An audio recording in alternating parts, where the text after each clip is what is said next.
Alors, le thème numéro 2, parce que c'est ressorti souvent, comment je préparais mes sorties de pêche. Alors là, moi j'ai un raisonnement de taré dans ma tête. Parce qu'il faut savoir, comme je vous ai expliqué, que j'ai très peu de temps. J'ai très peu de temps pour aller à la pêche. Donc il faut que je sois très efficace. Donc déjà, je pars d'un premier postulat. Combien de temps j'ai? Est-ce que j'ai tout le dimanche pour aller pêcher? Ou est-ce que j'ai que le samedi matin? Est-ce que j'ai juste le vendredi soir pendant 2 heures? Donc je pars déjà d'un premier postulat. Je me dis combien de temps j'ai pour aller pêcher? Ok. Allez, je prends un exemple. J'ai 3 heures. À quel moment je vais pouvoir aller pêcher? Est-ce que c'est le dimanche toute la journée? Est-ce que c'est le vendredi en fin d'après-midi pour un coup du soir? Est-ce que c'est un coup du matin, etc. Donc là, on va dire, par exemple, j'ai que le vendredi après-midi, un petit coup du soir. Ensuite, il faut que je regarde la saison. Aujourd'hui, c'est sûr, moi j'adore pêcher le chevenne en ultra léger à l'insecte, mais si on est au mois de décembre, je ne vais pas aller pêcher ça parce que ça ne marchera pas, ça ne servira à rien.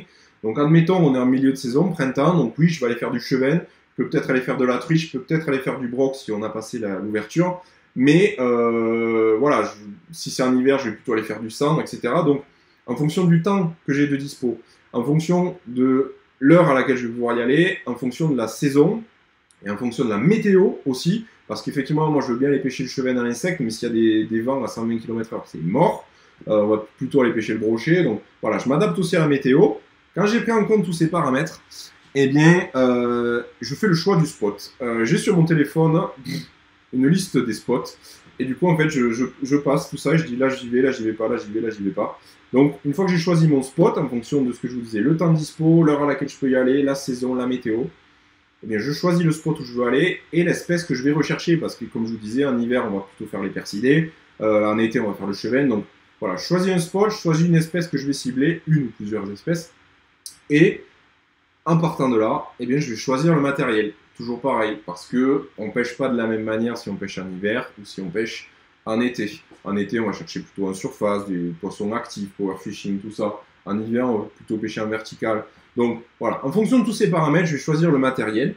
Je me fais un petit raisonnement. Je me dis, ok Julot, tu vas pêcher là, tu vas pêcher à tel endroit, tu vas pêcher telle espèce. Pas de souci. Qu'est-ce qu'il faut faire? Déjà, la tenue. Est-ce que tu as besoin de waders, tu as besoin du flotte tube, tu n'as pas besoin du flotte tube, tu vas en short, peu importe, etc.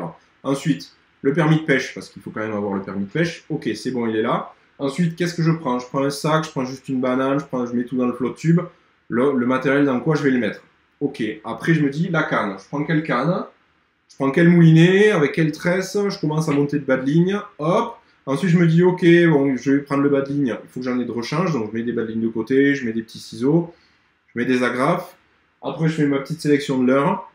Et voilà, je repasse tout en revue comme ça. Je m'imagine au bord de l'eau en fait, en me disant t'es habillé comment au bord de l'eau? C'est bon, t'as ton permis, t'as le droit de pêcher. C'est bon, t'as ta canne, tu prends cette canne, t'en prends une, deux ou trois. T'as de quoi réparer ton bas de ligne si jamais tu casses. T'as tes leurres pour pêcher comme ci, comme ça, parce que t'as validé en fonction de la saison, la météo, tout ça. On n'oublie pas les pinces et les accessoires pour décrocher le poisson s'il faut, une épuisette, tout ça. Hop, c'est bon, j'ai mon matos, je fous tout dans la bagnole et hop, c'est parti. Comme ça, j'arrive au bord de l'eau, je me prends pas la tête, je m'habille et c'est parti. Donc en gros, voilà aujourd'hui comment je prépare mes sessions. La contrainte qu'il y a, comme je vous disais, c'est que eh bien, tout simplement, j'ai peu de temps. Donc, je suis dans une démarche d'optimisation. Je peux pas me dire, oh, ben, je prends ça, je vais pêcher, tout ça. Et il y a aussi une autre chose, c'est que, ben, mine de rien, j'ai envie de proposer une vidéo, j'ai envie de faire du contenu vidéo parce que ma première passion, c'est d'aller à la pêche, mais ma seconde passion, c'est de faire du montage derrière.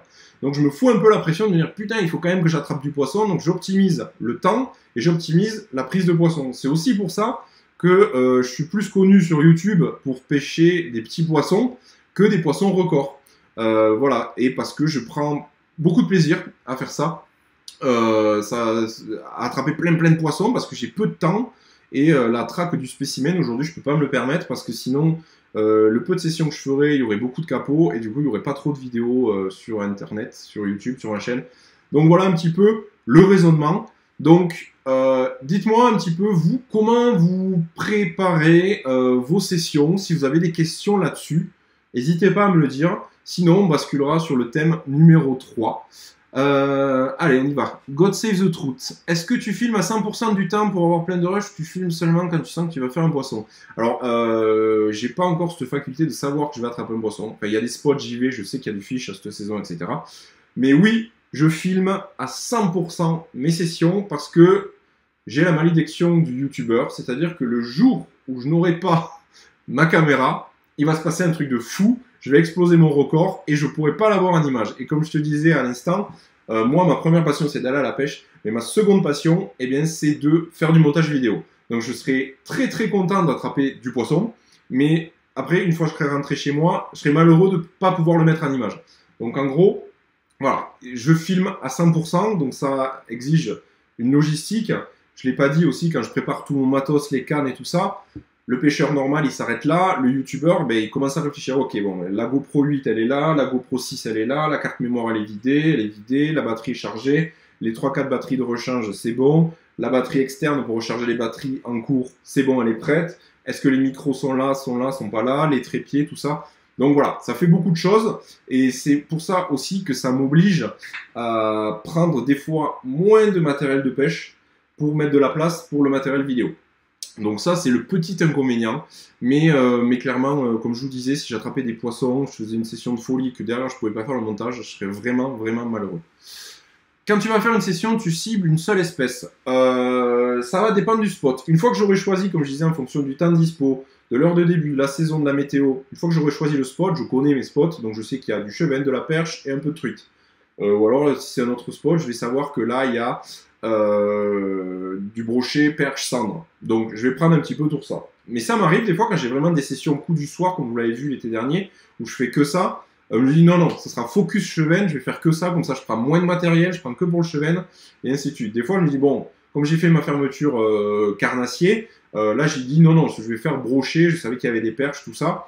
Non, je vais prendre qu'un big bait, leur brochet, et voilà. Mais c'est vrai que des fois, ça m'arrive, quand j'ai des sessions plus longues, de dire, bon, ben ok, je vais cibler plusieurs espèces, parce que ça peut être le cas, notamment un lac de barrage. Ben, le matin, on aime bien pêcher en été en popper sur les perches, les brochets, et après, les cendres sur les plages le matin, et ensuite, on va aller pêcher plutôt dans les herbiers au cours de la journée. Donc, voilà, c'est important aussi de cibler plusieurs espèces. Ok, super. As-tu des casquettes d'avance? Non, ça c'est unique. Il y en a deux, au cas où je prends celle-là, il y en a une autre. Pareil, le t-shirt c'est unique, donc je me le suis fait uniquement pour moi. Alors, les messages, je le remonte un peu. Le trio fiche, salut les gars. Mon leurre préféré à Chubb. Je pense que vous le connaissez. Allez, balancez dans le chat là pour savoir si vous me connaissez. Allez, je vais vous le chercher en attendant. Allez, vous avez trouvé ou pas? Tac, c'est celui-là, on le voit bien là. OSP, Orican Mushi, bravo les gars, bien vu. En gros, c'est ça. Le bouton, c'est pas mal aussi. Le bouton, ça arrive en deux. Orican Mushi, yes. Donc en gros, voilà, c'est ça mon leurre préféré. On en parlera tout à l'heure dans le thème. Numéro 3, est-ce qu'il y a des questions sur encore la préparation de mes sorties de pêche? Les paramètres de ta GoPro pour faire de belles vidéos. Bonne question. Je tâtonne encore. Hein. Je vais pas te cacher parce que je commence à toucher un petit peu au montage en post-production. Ce que j'avais pas avant, mais globalement, peut-être que je vous ferai une vidéo un jour, mais sinon, si tu t'emmerdes pas la GoPro, c'est assez intuitif. Tu mets les paramètres de standard. Il n'y aura pas de problème, je pense. Mettez tous un like, Johanna Miko. Bien, bonne idée. Comment tu abordes un nouveau spot? Bonne question. Alors, c'est vrai que le problème qu'il y a en ce moment, c'est que je prends pas trop le risque de tester des nouveaux spots. Parce que, comme je disais, j'ai très peu de temps de pêche et j'ai envie de faire du résultat. Donc, par contre, quand je teste, je cherche un nouveau spot, déjà, ça m'arrive beaucoup de sonder, voir un petit peu comment c'est foutu. Si je suis en flotte tube, je peux. Si je suis pas en flotte tube, que je suis du bord avec le dipper, c'est hyper pratique. D'ailleurs, je sais pas si vous avez vu, il a une grosse promo en ce moment. Je vous ai mis le lien exprès en description, donc si ça intéresse. Et du coup, je sonde un petit peu, je regarde un petit peu l'activité, je balance pas dans un premier temps mon leurre, je regarde ce qu'il peut y avoir, s'il y a du fond, du courant, quelles espèces il peut y avoir, on surveille un peu la surface de l'eau. Et après, quand on sait pas, ben, power fishing. Hop, crankbait, on bat du terrain, leurre souple, on bat du terrain, et on voit ce qu'il y a. Et à partir des premières infos qu'on va avoir, si on prend des tapes, pas des tapes, si on attrape un black bass, ah ben on savait pas qu'il y avait de black bass, bon on va s'adapter, on va sortir des jigs, enfin. Voilà, il y a plein de trucs. Comment aborder un spot, c'est ça qui est intéressant aussi quand j'ai le temps, c'est de dire, ben, je pars dans l'inconnu, je lance mes leurres fétiches, et Inch'Allah. À quand l'achat d'un bateau? Ben, j'aimerais bien, voilà, s'il y a un gros don de 50 000 euros, ben, pourquoi pas, j'irai acheter un bateau demain, quand le confinement sera fini, mais pour l'instant, c'est pas prévu. En crank, tu utilises une canne spéciale, pas en ultra léger, mais pour les gros cranks perches brochés, oui. J'en ai reçu une, j'en avais commandé une avant le confinement.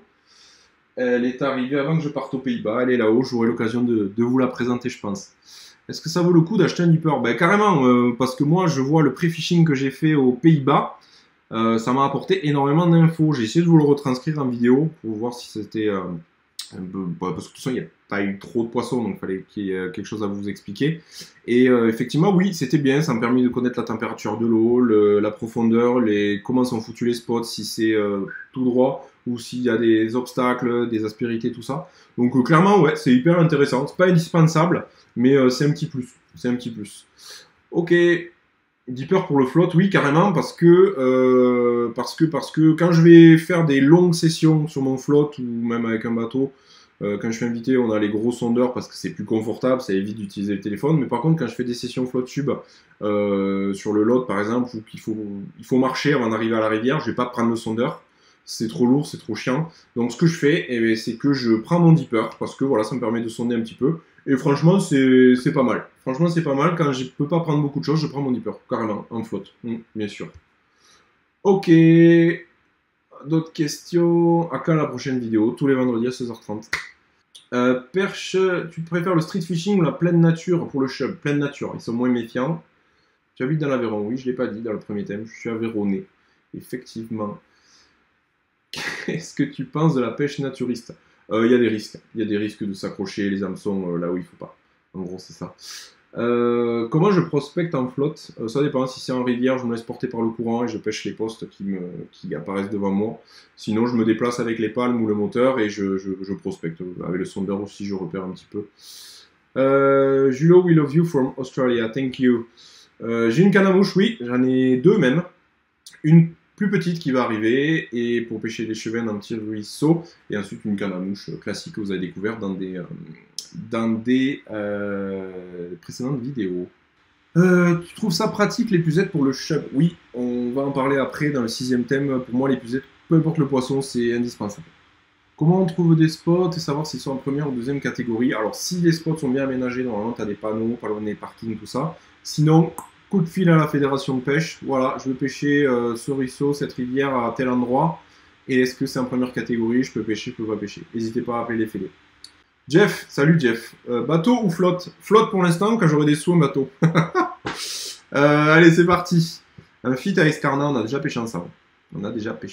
En Dordogne, oui, j'ai déjà pêché. Allez, on enchaîne avec un thème qui me plaît énormément, c'est le chevenne tout au long de l'année.